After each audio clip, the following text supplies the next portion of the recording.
सुप्रभात प्रिय विद्यार्थियों, कक्षा 6 हिंदी विषय में आप सभी का स्वागत है। बेटा, आज हम अपनी पाठ्य पुस्तक मेधा के पाठ 5 ममता की मूरत एक व्यक्तित्व विश्लेषण को पढ़ेंगे, जिसमें एक ऐसे व्यक्तित्व यानी पर्सनालिटी के बारे में जानेंगे जो हमारे जीवन में प्रेरणा स्रोत रहेगा। बेटा, इसमें बताया गया है कि करुणा और ममता की मूरत मदर टेरेसा का जीवन निरीह मैंने उदास, जो अपने जीवन से उदास हो चुके हैं, निरीह, असहाय और बेसहारा गरीबों की सेवा में समर्पित था। स्नेह व निस्वार्थ भाव से सेवा और दुलार लुटाने वाली मदर टेरेसा हमारे लिए प्रेरणा स्रोत बनी रहेंगी। तो आइए पढ़ते हैं इस पाठ का भाग 1। अमेरिकी सीनेटर कैनेडी ने एक बार भारत स्थित शरणार्थी शिविरों का दौरा किया। एक शिविर में उन्होंने देखा कि एक महिला एक असहाय व्यक्ति की सेवा में लगी हुई है। रोगी उल्टी, दस्त और खून से लथपथ पड़ा था, लेकिन महिला बड़ी तन्मयता से उसकी सफाई और सेवा में लगी हुई है। और कैनेडी यह दृश्य देखकर बहुत प्रभावित हुए। वे उस महिला के निकट जाकर श्रद्धापूर्वक झुककर बोले, क्या मैं आपसे हाथ मिला सकता हूँ?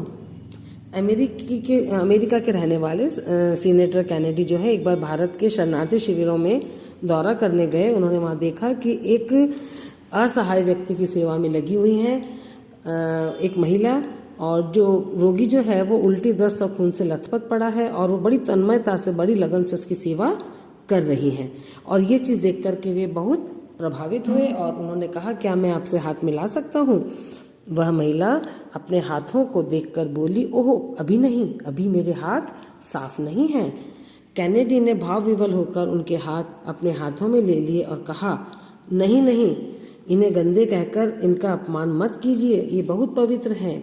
इन पवित्र हाथों को अपने सिर से लगाना मेरा सौभाग्य होगा।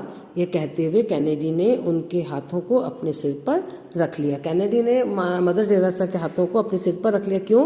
क्योंकि वो सेवा भावी हाथ थे, एक गरीब निरीह व्यक्ति की सेवा कर रहे थे, इसलिए उन्होंने सम्मान में उनके हाथों को अपने सिर पर रख लिया। ये पवित्र हाथ ममता और सेवा की साक्षात मूर्ति मदर टेरेसा के थे, जो सचमुच हजारों हजार लोगों के लिए माँ थीं। उन्होंने हम सबको माँ का अथाह प्यार, स्नेह, दुलार, सेवा और त्याग दिया। वे करुणा, त्याग, तपस्या, परोपकार और प्रेम की साक्षात देवी थीं। उन्होंने निराश्रित मैंने जो जिनका कोई आसरा नहीं होता, जो बेसहारा होते हैं, उनको निराश्रित कहते हैं। गरीब, रुग्ण मैंने रोगी, जो बीमारियों से ग्रसित होते हैं, अनाथ और अपाहिज लोगों को अपनाया और उनकी सेवा की। मदर टेरेसा एक ऐसी संत महिला थी जिनके माध्यम से हम ईश्वरीय प्रकाश को देख सकते हैं। मतलब मदर टेरेसा में हम भगवान का रूप देख सकते हैं, क्योंकि वो गरीबों की सहायक थी, और जो लोग रोगी थे, बीमार थे, अनाथ थे और अपाहिज थे, उनकी सेवा करती थी, इसलिए हम उनमें भगवान का रूप देख सकते हैं।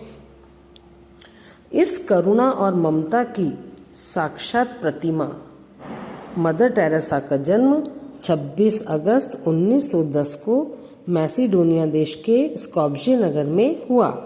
उनके बचपन का नाम एग्नेस गोंजा बुजाक्यू था। 3 भाई बहनों में सबसे छोटी और सबकी लाडली एग्नेस के बारे में किसी ने सोचा भी न था कि वह एक दिन मदर टेरेसा के रूप में संपूर्ण विश्व की सेवा करेंगी। तो ये बेटा, हमने मदर टेरेसा के बारे में जाना, इनका जन्म कब हुआ था, कहाँ हुआ था, और बचपन में इनका नाम क्या था। ये सारी चीज़ें अपन ने इस पैराग्राफ में पढ़ी हैं। तो आज का अपना भाग 1 यहीं तक अपन पढ़ेंगे, और इसकी पुनरावृत्ति अपन कुछ प्रश्नों के माध्यम से करेंगे। भारत में शरणार्थी शिविरों का दौरा किसने किया? अमेरिका के सीनेटर कैनेडी ने। कैनेडी क्या देखकर प्रभावित हुए?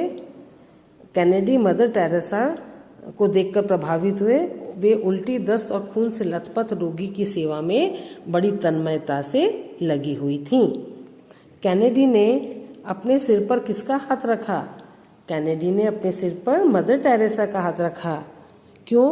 क्योंकि वे अपने हाथ से बड़ी लगन से असहाय निरीह लोगों की सेवा कर रही थी, उस मरीज की सेवा कर रही थी। मदर टेरेसा हजारों लोगों की माँ क्यों थी? मदर टेरेसा हजारों लोगों की माँ इसलिए थी क्योंकि उन्होंने सबको अथाह प्यार, स्नेह, दुलार, सेवा व त्याग दिया मतलब अपना समर्पण दिया, है ना। हम किसके माध्यम से ईश्वरीय प्रकाश को देख सकते हैं? हम मदर टेरेसा के माध्यम से ईश्वरीय प्रकाश को देख सकते हैं, भगवान को देख सकते हैं। इनका जन्म कब और कहाँ हुआ था? इनका जन्म 26 अगस्त 1910 को मैसेडोनिया देश के स्कॉप्जे नामक नगर में हुआ था। और मदर टेरेसा का बचपन का नाम क्या था? मदर टेरेसा के बचपन का नाम एग्नेस गोंजा बोजाक्यू था। तो बेटा ये पाठ हमारा यहाँ तक आज समाप्त हो गया। आज की कक्षा आपकी यहीं समाप्त हुई है। और आपका गृह कार्य यही है कि पार्ट 1 इसके पहले भाग को आपको उंगली लगाकर पढ़ना है और समझना है ना। पेज नंबर 32 आप पढ़ेंगे और इसमें से 3 या 4 प्रश्न बना के उनके उत्तर अपनी कॉपी में लिखेंगे। आज की कक्षा यहीं समाप्त होती है। धन्यवाद।